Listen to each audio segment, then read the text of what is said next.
Good evening and welcome to Slam the Gavel, the show that tells it all regarding family court, other court issues, as well as CPS. I'm your host, Maryann Petri.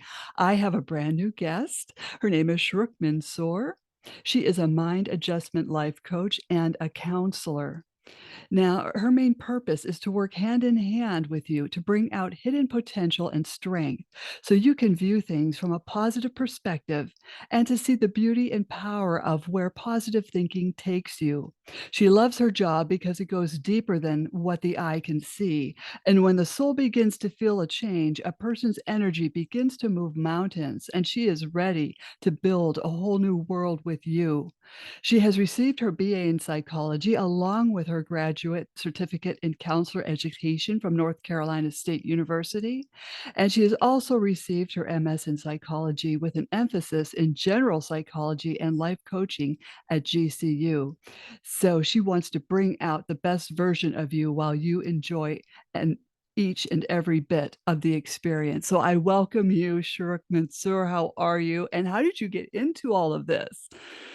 Thank you so much, Maryann, for the warm welcome. And it's an honor to be on your show and to be able to invigorate individuals' strength and potential as well. And I have always loved psychology. I Mhm. have grown up being the individual that friends come to, ask for help or they need advice or family members and all that type of stuff. So I've always loved the empowerment aspect of it to empower others, to bring out their strengths and even through the Mhm. most challenging times to just allow them to figure out how their thought process is working and then talk through it. I've always been interested in different cultures and Mhm. why certain things are taboo in one culture, why certain things are not. How to just understand individuals on a different level. I think that everybody's so unique and so beautiful. And if we can just understand each other, not just through what is presented by a person, but the basis of where they're coming from, we can connect with each other on the deepest level. So that's definitely what got me into psychology. And Mhm. then I love life coaching because it's such a positive, um, uplifting type of job. You Okay. basically work with a client where they're at and they move forward with reaching their goals. And I love that because it takes away, I feel like the challenge of maybe expressing too many emotions, but actually Mhm. working through, your path along the way and just healing through different types of things and seeing your true potential through that experience. So it's a very invigorating experience for sure.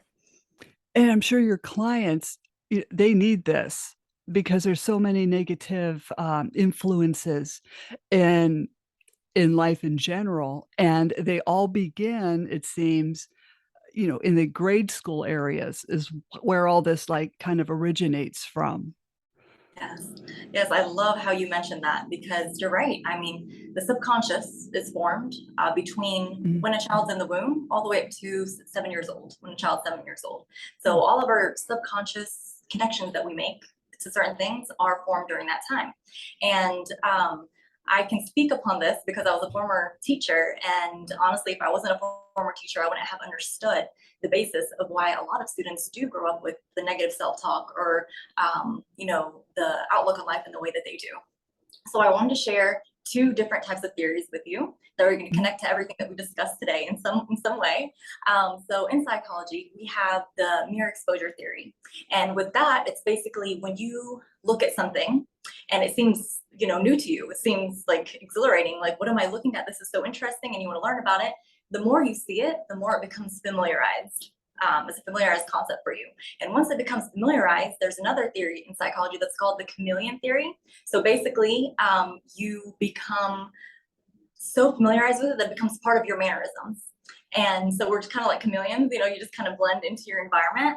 And the interesting thing about this is mainly empaths are the ones that become the chameleons.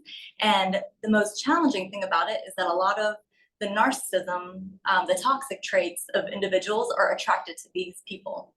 So when we go back to talking about school and whatnot, I've had a lot of experiences where kids are watching videos. We're watching videos, Disney videos, and all types of videos that we've been watching. And I've never really realized it myself, but when I sat with the kids and I saw how the videos played out and different types of things that occur to cue girls, let's say cue little girls into, making a guy want to approach them or give them a kiss at such a young age. And these kids watch these types of things and they become like, so open to them, and it becomes part of their knowledge and their scheme as, this is what I have to do, or this is what's normal, this is at my age or whatnot.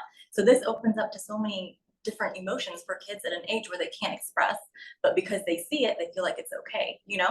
Different types of books that we use to read as well. They encourage kids to feel like it's okay to speak to strangers, or it's okay to have different types of communications with people we don't know in certain books that I read. And Mhm. I wouldn't have realized this if I wasn't in the teaching profession. So, when they're exposed to this, that's where the mere exposure theory comes in. They're exposed to it all the time, and it becomes part of their mannerism. They don't see anything wrong with it because they're too young to talk about it, but their brain already had made that connection with one another. So same goes with video games. When kids play those aggressive video games, it soothes their soul because it's something that they want. It's fun. It's stimulating, and that's what our children need now. Any type of stimulation, that's all they need. So if you're Mhm. giving them the Mhm. right type of stimulation, but they can't talk about it or express their emotions about it, it just becomes part of their mannerisms, and then the issues come later on. And also, same goes for toys that the kids used to bring into class. There were toys that I had to ban from coming into class, and it was so Yeah. bad. They used to bring in certain type of dolls that had Mhm. stitches on them, and literally stitched up. They can come apart. They have bruises. I mean, little kids. You give little kids these types of toys. What are they going to think? Mhm. That is normal for them. If they get bruised, if they get hit, if they get cut, this is normal. I have a toy. This is my idol. You know what I mean? If this looks Mhm. normal, then it's fine if I get bruised or cut, or you know what I mean? So what Mhm. a lot of parents don't understand is that we are implementing these things into kids' lives at such a young age that they just find it normal and it becomes part of their everyday life. And the same way that we talk about, like we introduce the dark to kids. When you want to talk about ghost stories and stuff like that, what do? You start lowering your voice, you start telling them the dark is scary, and you start forming this image for them. You know what I mean? So now they have a connection between dark and fear, which a lot of kids Mhm. are afraid of the dark, are afraid to go under the bed, or afraid to be by themselves. But if we utilize these specific theories to implement mental health for kids at such a young age, during that time frame, like elementary school age kids, we'll be able to change our generation, and we'll be able to give them the ability to understand each other and build that positive self-talk for them. It's just the aware parents being aware, the school being aware, individuals being aware of what we're exposing kids to at such a young age, because it's just a tradition, but really looking into it in a stronger sense is so important, because it can really make a huge difference for kids. And it seems, I'm glad you said that because when kids get home from school, Yeah. right away they're turning on the Disney Channel. And Yeah. they're already, learning, that they are parentified. I don't know why Disney has done this, but I've been watching as they were watching it, it's like, for instance, the show Hannah Montana. Uh-huh. She had a dad, but the mom was kind of non-existent. So she was running the show while dad would come and go. Mhm. It's things like, I don't know if you've noticed things like that, but it's Mhm. Yeah. Yeah, I see where you're coming from. Yeah, one of the biggest things also was with a lot of the books that I came across for little toddlers. I had a mother who'd always bring books for her toddler, and she'd be like, read this book for me. There's this one book that I read, and it literally shows like a little kitty who was walking in the street, and then she ended up in the story. It says she found a stranger and spent the night with him. You know what I mean? And it's a toddler book. You know what I mean? Yeah. So like you can imagine like, these kids. And I told her, have you read this book? It's literally 5 pages, but have you read the book? She's like, no. It's like, well, please, try to just look a little bit deeper into what you give your kids, because yes, it's like common. You can find it at the library. It's everywhere. You have access to it, but just like being aware of this type of stuff, you Mhm. control it a little bit as a child is growing up. And it's just like, when I read it to her, and then another animal would come and join them. So it was like her and two other guys sleeping in the same, environment. They don't know her. And then in the morning she left.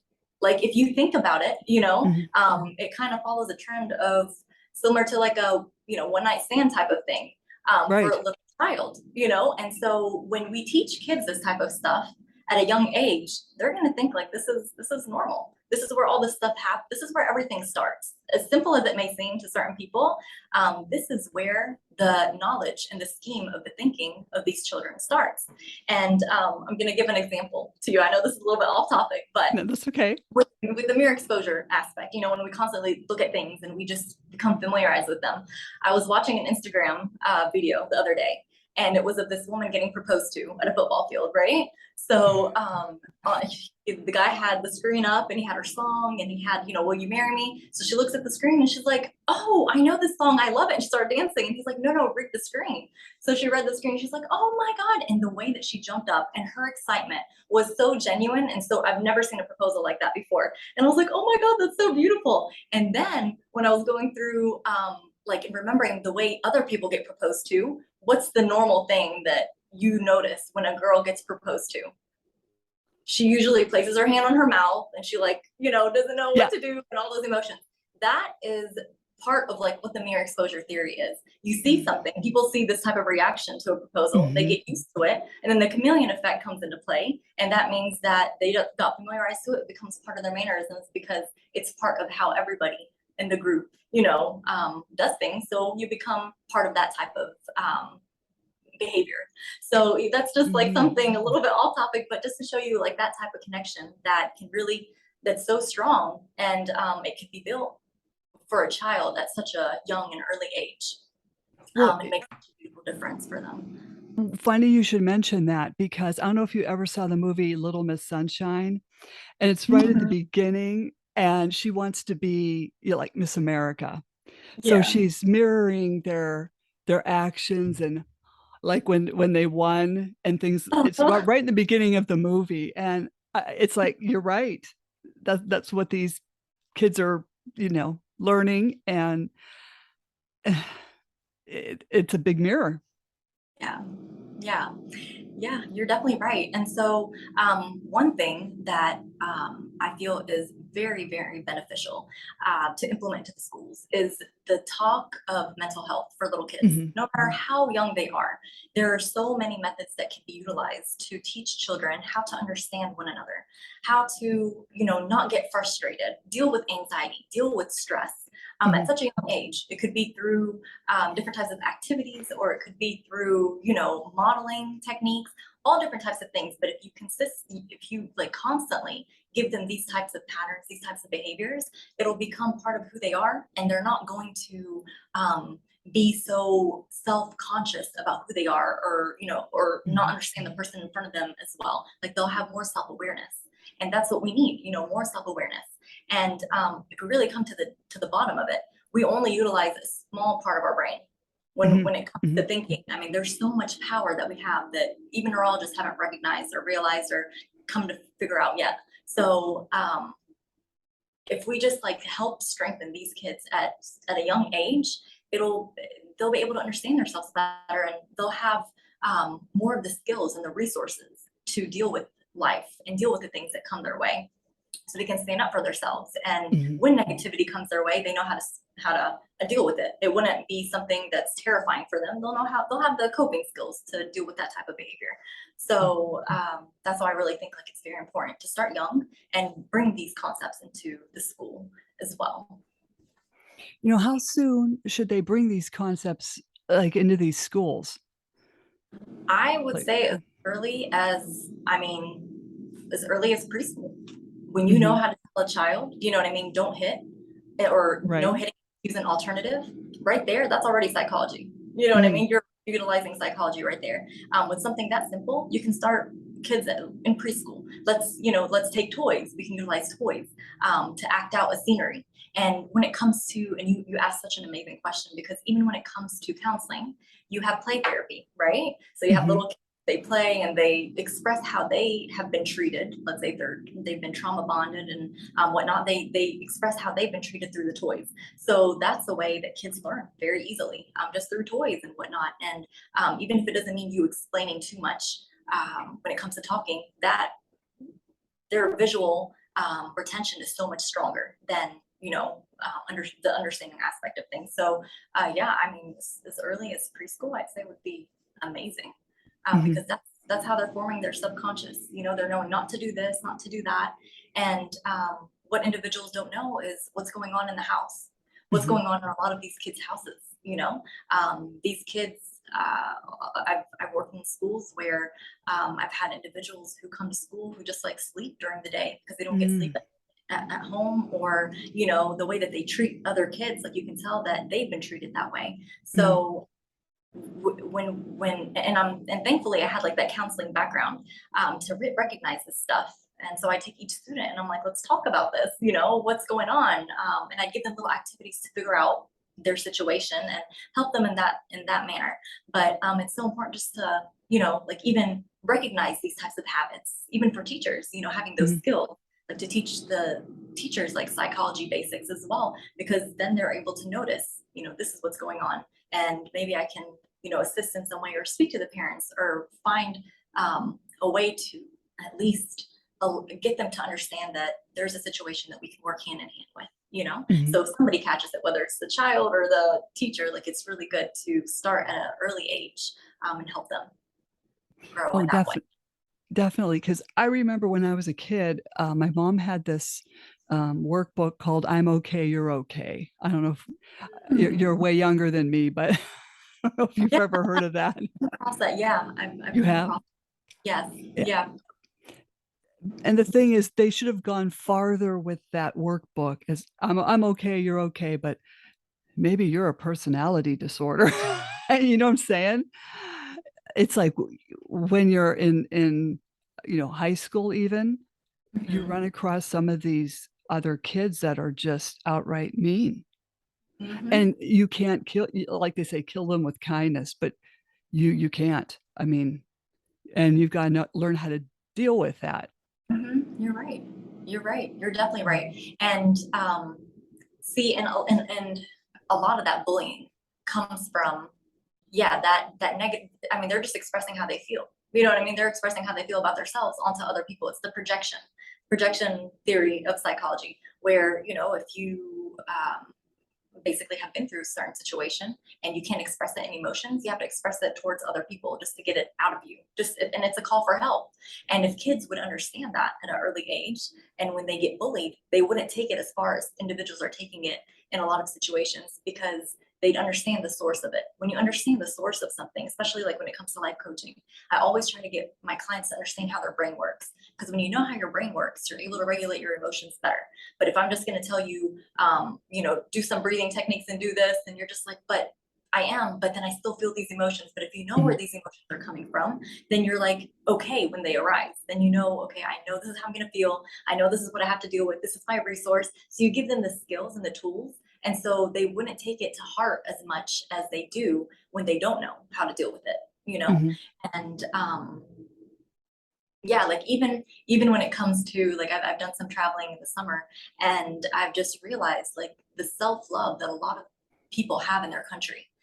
They have so much self-love, and it's so beautiful to see that, because then you see how they care for each other. Of course, no one's Mhm. perfect, but the majority of individuals, like the way that they care for each other genuinely, and they don't have hate, they're not scared of each other. And then you come to certain other countries in the world and you're just like, oh my goodness, like seriously, like I feel sometimes when you're out in public, you feel like the energy of people and how they're just like either Mhm. afraid, intimidated. But if you're confident in yourself, and you know who you are, and you have strong beliefs, and your understanding of others, you wouldn't have that type of hate, or you wouldn't have that type of intimidation. You would actually want to learn about other people. Mhm. But that's where it comes from, when there's not that self-love or self-care. And that all begins as a from from childhood.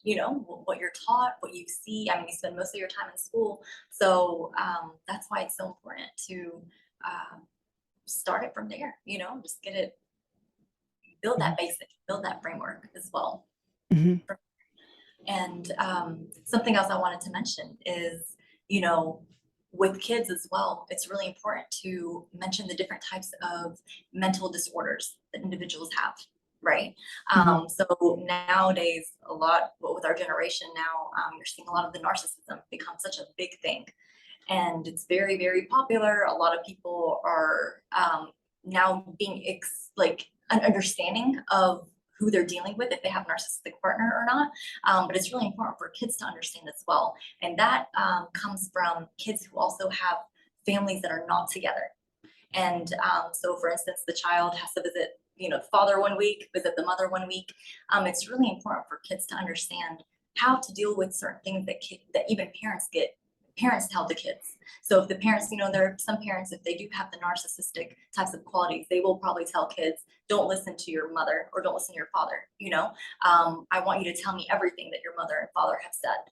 I you know Instead of spending time with them, spend time with me. I love you and I'll buy you this and this. So it's kind of like Mhm. bribing, manipulating, and whatnot. So it's very important for kids to know these phrases, like all the phrases that can come, that they can come across, and for kids to understand how to answer and how to reply to those phrases so they can be strong. Because when that narcissistic supply runs out, then they're not going to have anywhere to get it from. You know what I mean? And even when they Mhm. see a child being strong and standing up for themselves, they're going to know that, okay, well, at least my child is catching on to this.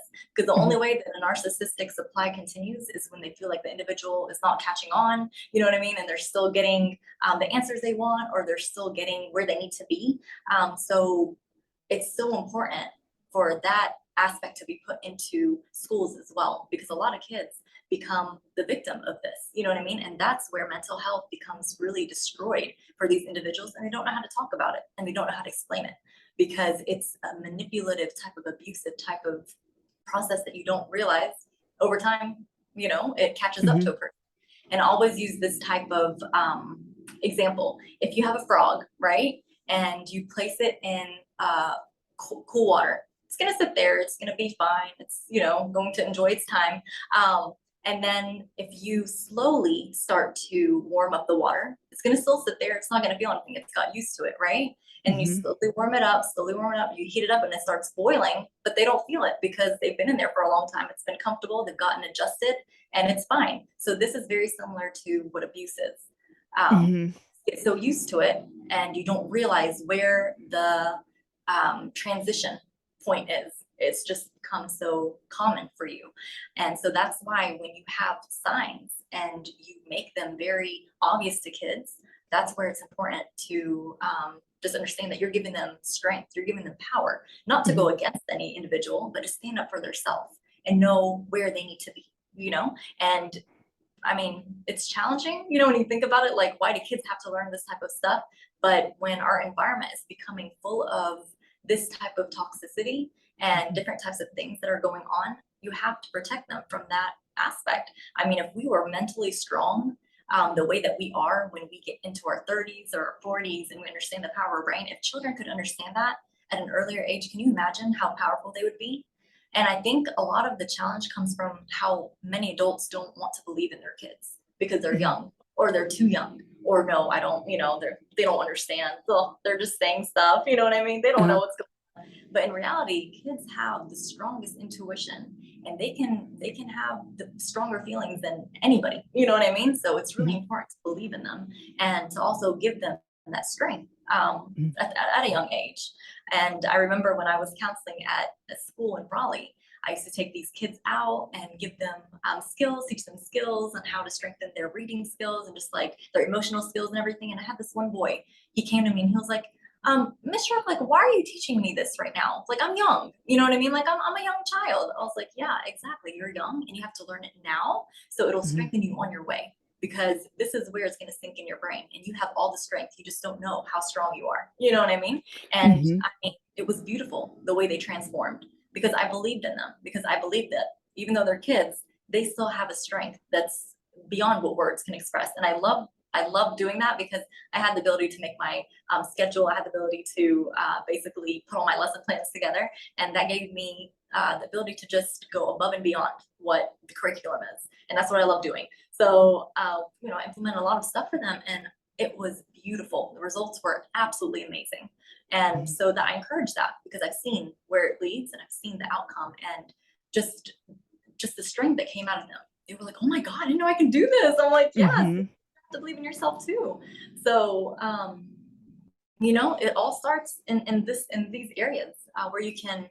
I mean, of course, as adults, we can reframe our brain and we can cut the connections between one another and form new ones and flush out our unconscious. But when you're Mhm. young, if you start young and you make these amazing, beautiful connections, I mean, you can only imagine the success that comes out of that, you know? So I definitely believe like that's a very important concept. I agree with you because I wish this was being implemented in schools now Yeah, because as you said, there's more narcissism than ever, and kids going through, you know, like you said, parents not getting along and one of them maybe narcissistic. This child has to be autonomous and like you said, they have intuition. Some, I guess some do, some don't. Maybe some kids are easily manipulated and some aren't. But when they're under that type of psychological abuse, they can't make a decision to save their souls when they get older. you're right. Yeah. That's very true. That is I, very true. Because they become, it has now become trauma.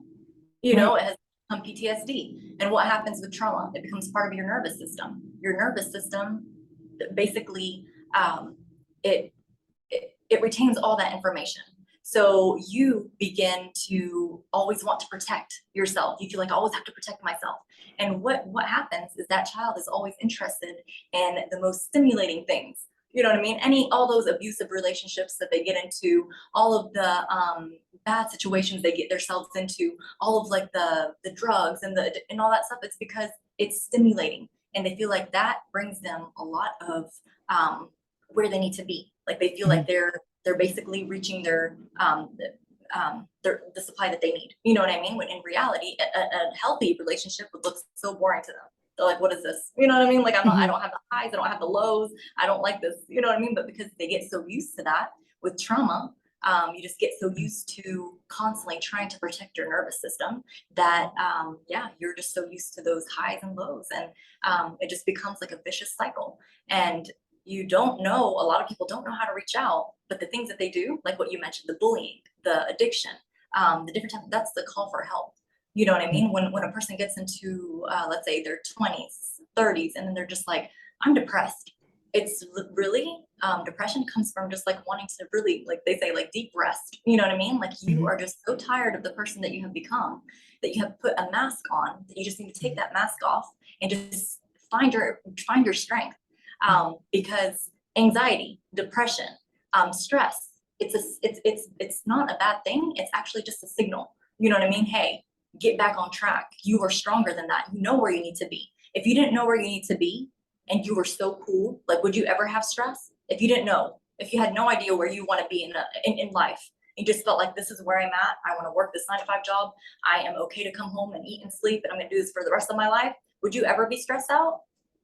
Most likely not, because this is your plan. Like I'm satisfied. You know what I mean? Mhm. But when you have a plan, like, okay, I'm working 9 to 5 now, but in 3 months, I'm gonna find another job. And after that, I'm going to, buy a house and I'm gonna move.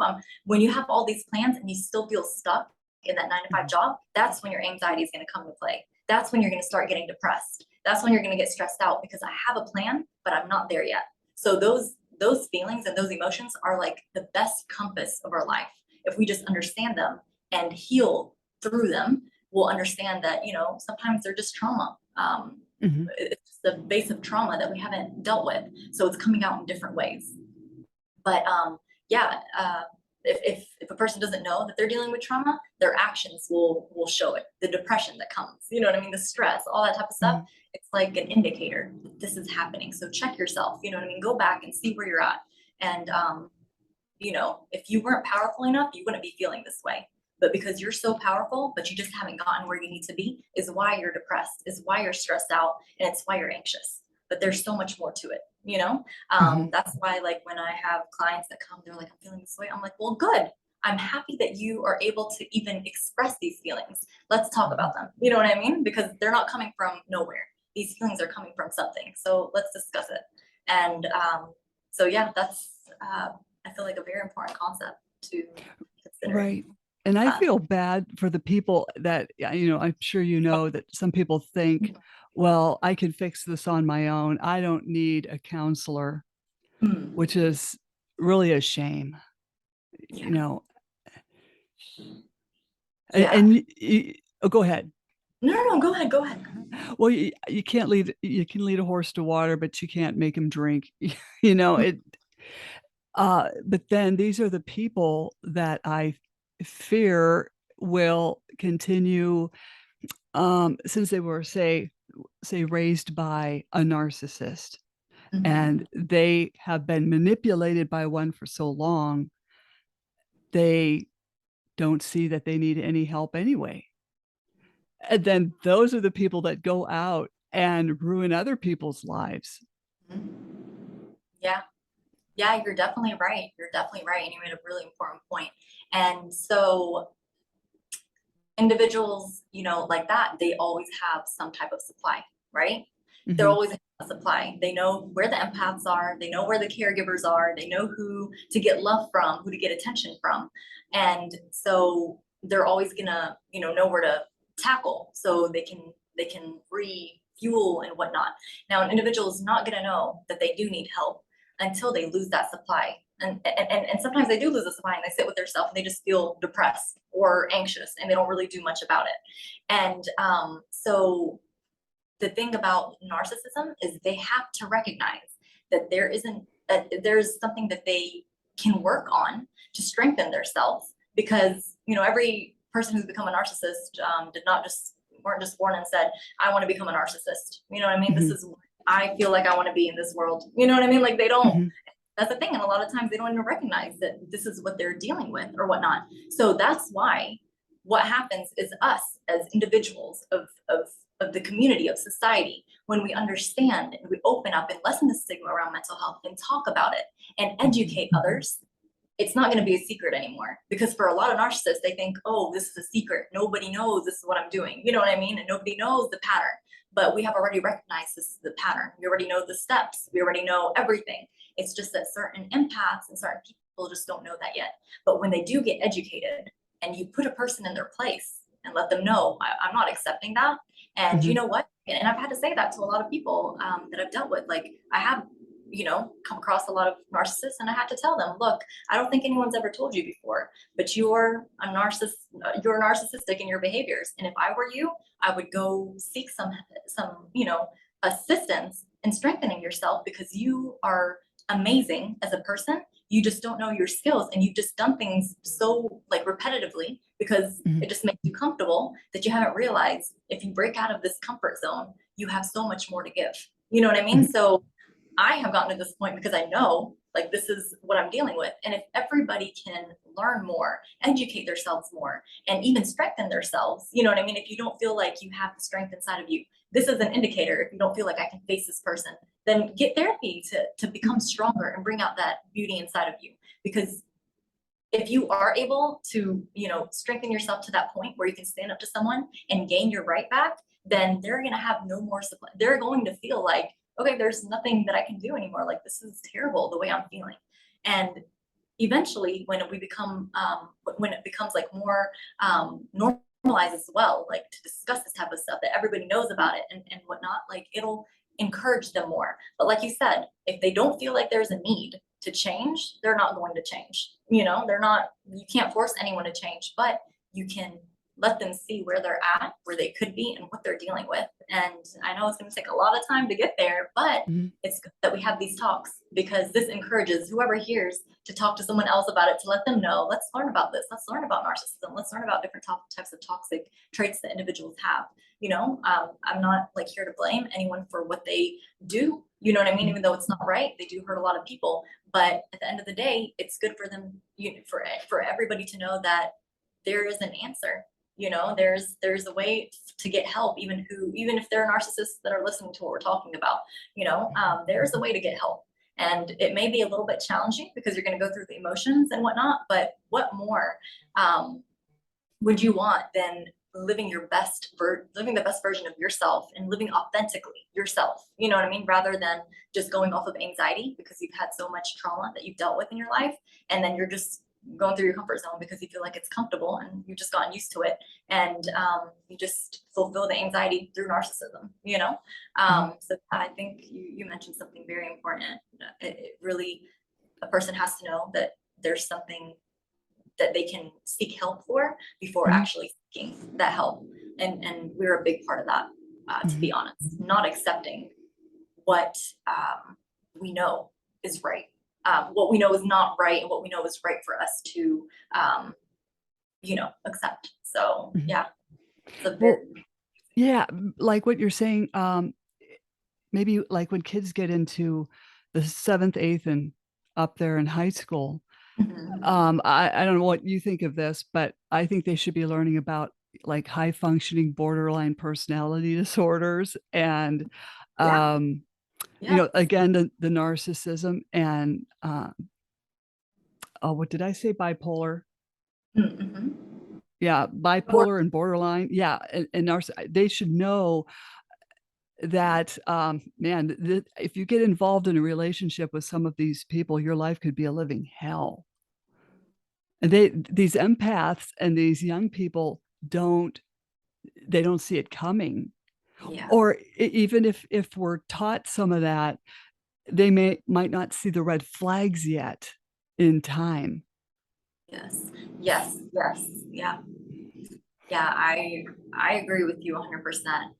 When kids start to date, it's important to, yeah, discuss all these types of um, disorders that a person may come across, and how to spot them, and how to, and then at that age also, individuals like to look down at others, you know what I mean, or like, Mhm.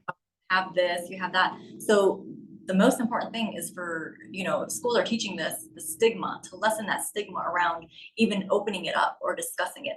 And once they do teach these kids that certain type of knowledge, to get them to understand how to get those individuals help.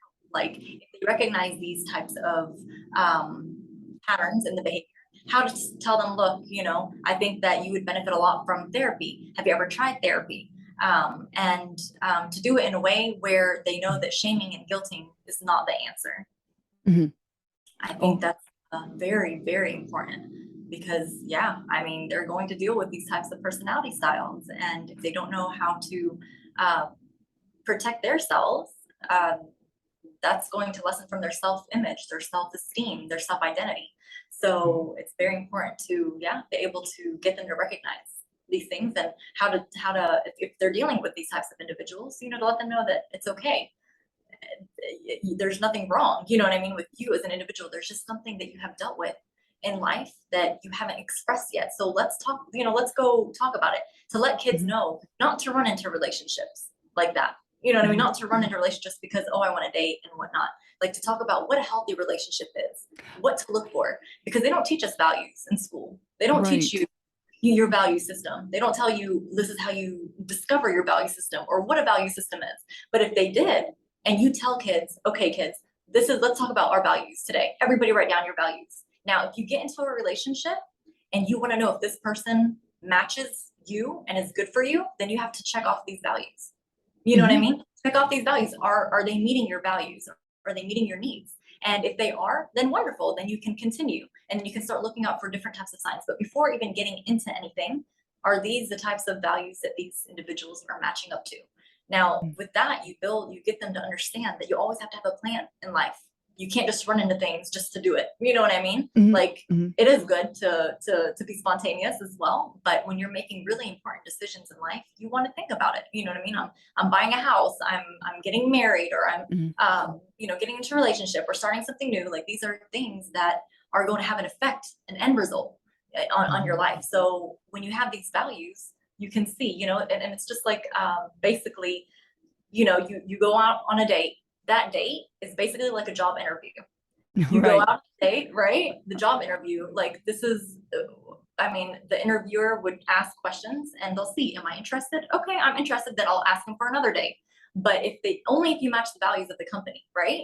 But the next time, if they feel like you didn't match the company's values, they're not going to call you. They're going to tell you, thank you, it was nice meeting you, whatnot. Mhm. So always that date or getting to know someone is always important, to just give it that time to understand who they are before even making more of a step. And I think if kids understood this, you know what I mean, as young as they are, to kind of know Mhm. how to navigate, then they'll be easier to navigate in serious relationships. You start them young, and then they start to know how to build a framework for serious relationships in the future. So yeah, I love that you mentioned that. That's so important. So, so important. Oh, well, I mean, even what you're saying, these kids are moving too fast. And even young adults, they're moving too fast into a relationship, or they could be being love bombed, and that's a red flag, and we're not teaching them that important thing. As well as on the other hand, you have people saying, well, I don't need to go to a counselor, I'll fix this on my own. But I always tell them, well, go see a counselor, and if you don't click with that one, then go to another one, try to find another one that you click with. It's just, sometimes you just can't click with a counselor, just find the right one. You're right. uh, you know That's very true. That's very true. And I mean, everybody, counselors are human beings.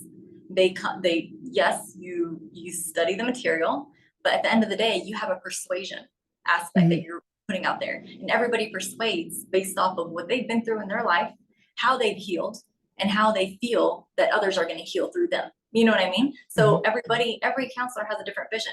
And even if it takes 100 counselors, it's just like finding a best friend. You know what I mean? Mhm. You're Mhm. not gonna, I mean, my circle is very small. You know what I mean? So when it comes to really like finding a counselor, even if it was for me to find a counselor, it would be, I'd be very strict because I want to find out somebody who matches my qualities, who's going to be open-minded, cross-culturally advanced. You know what I mean? A Mhm. lot of things that I would look for. So you'd have to read their biography. You'd have to know what they do, if they speak different languages, if they're open to understanding different cultures, if they specialize in what Mhm. you're doing.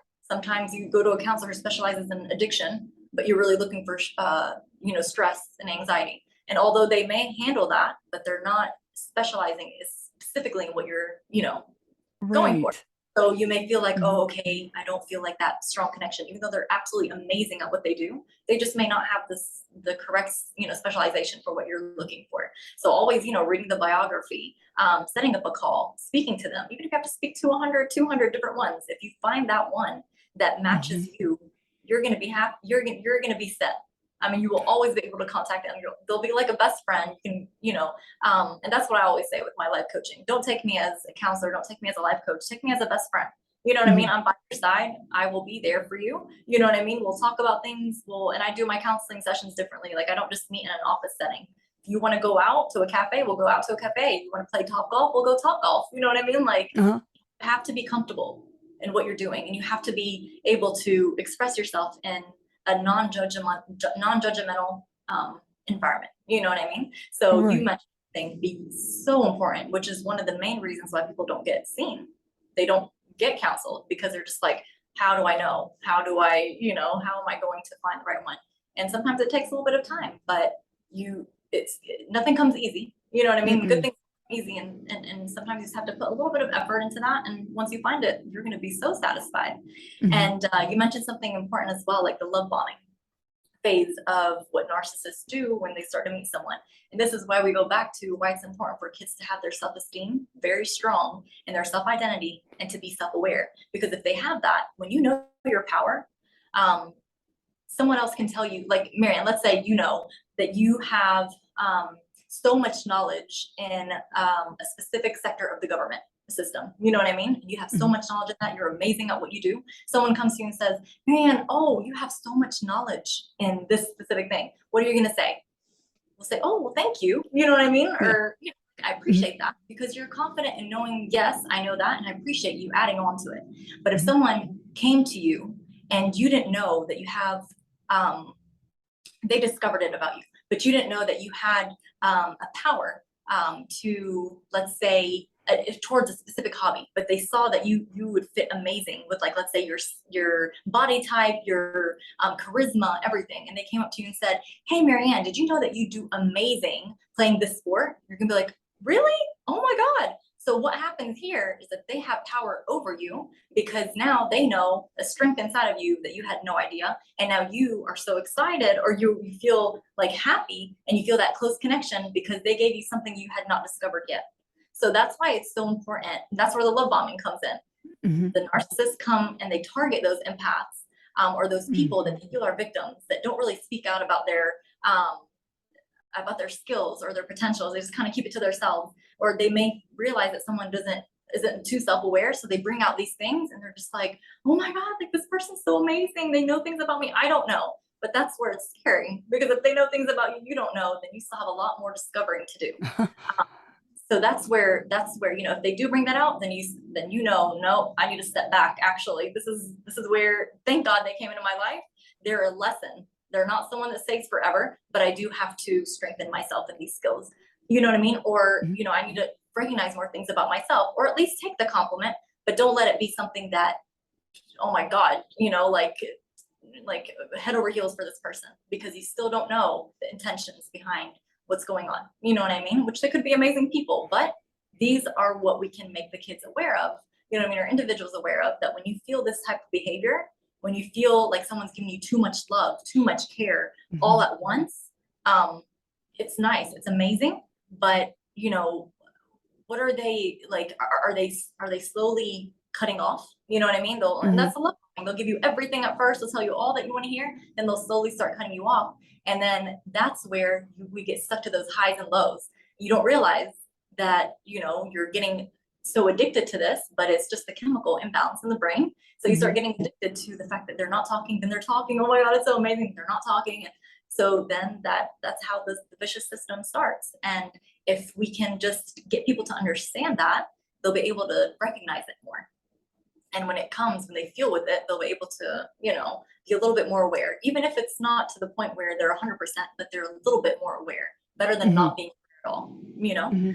So, yeah. And that's why, building that strength and that empowerment as a base can really help individuals just recognize that type of stuff. Mhm. So, And yeah. I think it would yeah, it would also help them find the right spouse and hopefully never go through a divorce and never have to experience that horribleness in life.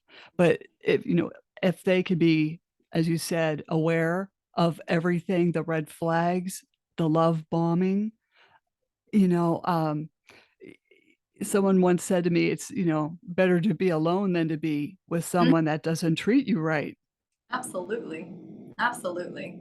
I agree 100%. Mm. Yeah. I mean, a lot of times individuals get into relationships and they realize that they're up here, but they have to lower their standards to get down here to where an individual is. And then once they get down here, that individual becomes up here. And then, you know what I mean? That there's no balance. So it's really important that when you meet someone, that you have um, that they already are individuals, they're already independent people, and you're not coming in to complete one another. You're not Mhm. coming in to to give them happiness. No, they should already have their happiness and know what it is. And if not, then there's a place to discover that happiness and talk through Mhm. it, and bring it to themselves, but not to try to search for it in someone else, because then you're going to always be dependent. You know what I mean? You don't want to Mhm. be dependent in a relationship. You want to be independent and strong individuals coming together to form something beautiful, work on goals. You know what I mean? So instead Mhm. of coming together and depending on one another and having these issues, no, be strong individuals together. Even if you have to work on certain things, that's fine, but you're empowering each other, you know what I mean? And working towards goals, rather than a lot of people get into relationships because they think I need to be happy, or Mhm. I need something different in my life. You know what I mean? Or like all these types of things that we're talking about, a lot of people feel like this is what love is. It's love when someone love Mhm. bombs. You know what I mean? It's love when he gives me all the attention and all the money and all that type of stuff, but Mhm. then he doesn't know how to express his emotions to me, or he cheats. But it's okay Mhm. because he gives me this. You know what I mean? Like, you have to know your self worth. You really Mhm. have to know Mhm. your self worth and not settle for anything less. Like, that's so important, to just know who you are And when you feel like something's not right, no matter how long you've been in the relationship for, no matter what you've been through and what you've dealt with, then you have to know when to walk away, because that's Mhm. powerful. When a person can walk away from a tough situation, no matter, how much effort they put in there, when they know that it's enough and it's ruining their mental health and it's Mhm. overboard and they're getting abused, walking away is the most powerful thing that a person can Mhm. do, for sure. Yeah. And a lot of people, sometimes they can't walk away because, their family members might like this individual that they have come in contact with, Mhm. and they'll side with that individual. And then, this empath finds himself out of a family. Uh, Mhm. they have to have the strength to say, okay, well, they'll figure it out later, you know?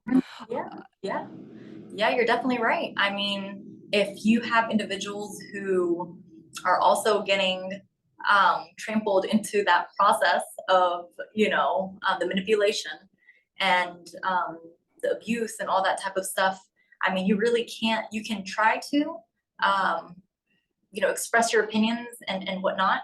But if they're not going to side with you, and a lot of people do that because they feel Mhm. like if they don't side with you and they side with the person, that you'll stay with them. You know what I mean? They'll feel like, Mhm. oh, then that'll make you weak and you're going to feel like you don't have a support system.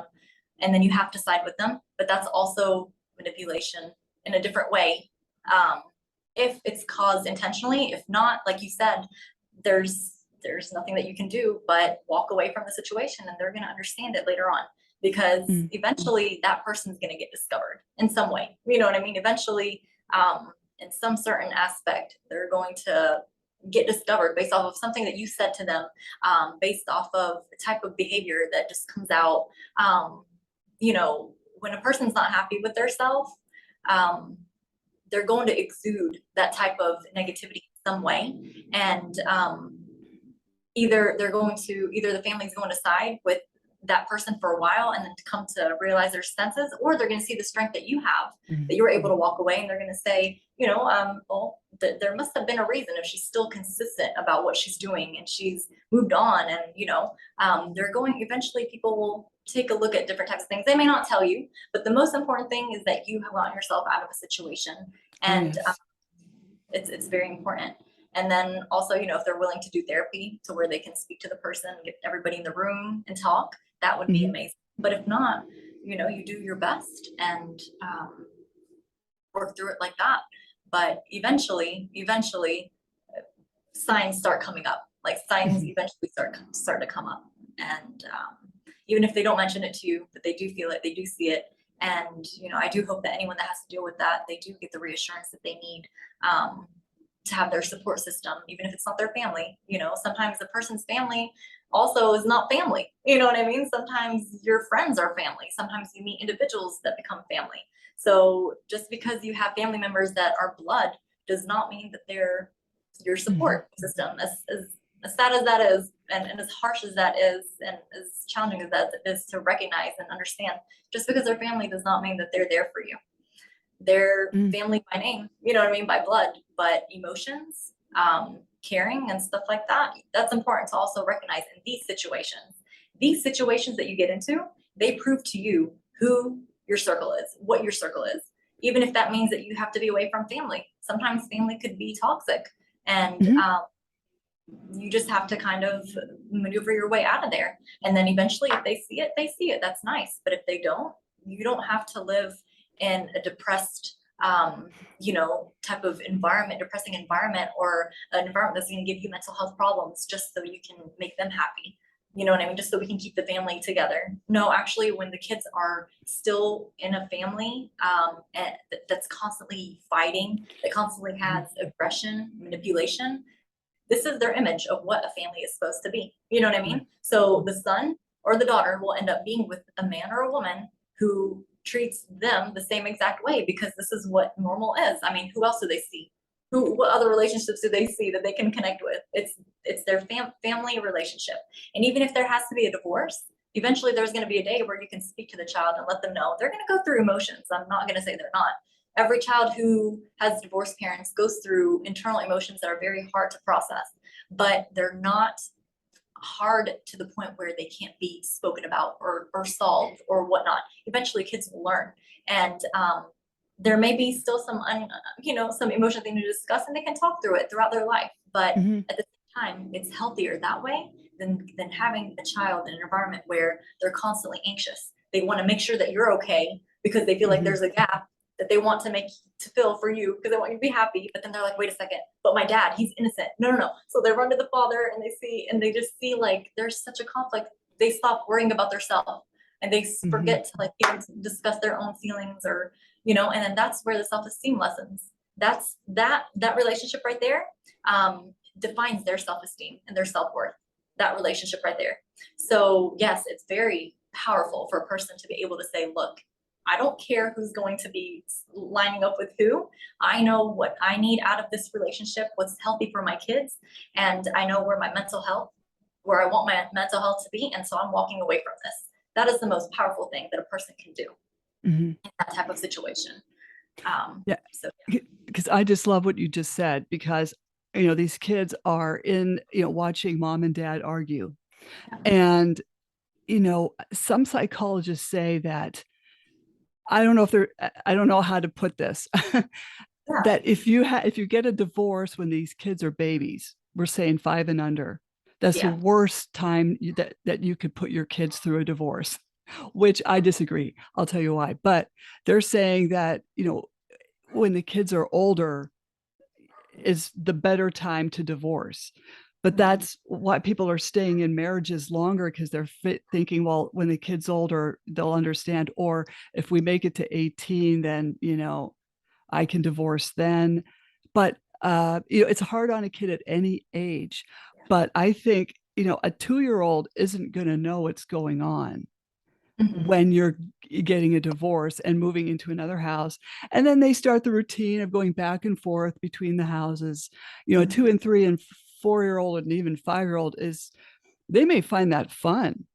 I mean, I don't encourage people to run out and get divorced with babies. I mean, I hope people would work things out and maybe it can be worked out. Yeah, Please try to work it out. yeah. But what do you think of that? Do you think that's it's not right to divorce while you have babies because it's harder on them later or something? Mhm. Yeah. I mean, I you have an amazing point because sometimes kids may find it different. Like, oh wow, I'm here at my mom's house and I go to my dad's house and it's cool. You know what I mean? Now Mhm. it's like a vacation type of thing. Some Mhm. kids may see it that way. Then you have some kids who are very empathetic and they're so compassionate and they feel everything. So like even as young as 2, when they see that they're at one place and they're going to another, there's so much like anxiety that gets formed. Do you know what I mean? Mhm. So like I see where the psychologist is coming from in regards to probably the kids being able to regulate their emotions better, like to talk about them. You know what I mean? It's better at an older age. They probably won't hold so much anger or whatnot. But in reality, in the way that I see it, with all the experiences that I've seen, with the individuals that I've come across, with the clientele, um, honestly, it's never a good age. It's Right, not a right. perfect age. You're never gonna have. But with what he's saying is probably like when they're younger, it's just harder for them to tell you, "Mom, I'm hurt." You know what I mean? Or Mhm. "Mom, Mhm. like I'm feeling sad." Or they'll just lash out, or they'll probably like just sleep, or they'll eat too much. You know what I mean? Or Mhm. they just won't know how to regulate their emotions. But no age is good. I mean, I know parents who have come to Mhm. me, their kids are married, and they tell me, my child says if I divorce the father, he's gonna have a fit, and it's not gonna be nice, and it's not, you know what I mean? Like, and I was surprised, like that at the age that he's at, like he's married, he's already has a family and whatnot, and he just can't understand why, like you guys want to get a divorce. In his mind, it's like, but we're family, like Mhm. no family divorces, you know what I mean? Like what's going on? So honestly, and he's an adult, so like, and it's just like everybody just processes things differently and everybody goes through emotions differently. It's to me, the second that you feel like you've worked so much on something Mhm. and you're seeing the effects on your kids, that effect right there for me is stronger than what the effect of a divorce is going to do. The effect Mhm. of your child becoming losing their self-esteem, starting to build anxiety inside of them, um, um, having their immune system drained because of all the fear that they're living in, having, I mean, that ruins their education and hope. I mean, when they can't focus, they're not going to be able to study. You know what I mean? When they're Mhm. constantly in school and having nightmares, or sorry, not, but like dream, like daydreams of things that are happening, you know what I mean, in school, and just Mhm. like blanking out in class, like that's scary. You Mhm. know, like I'd rather have my child, if I had a child, um, go through a divorce than have to go through this trauma, because at the end of the day, you're gonna get a divorce. So now you're dealing with the trauma of the divorce, and you're dealing with the trauma of what the child has, you know, like been through throughout this whole time.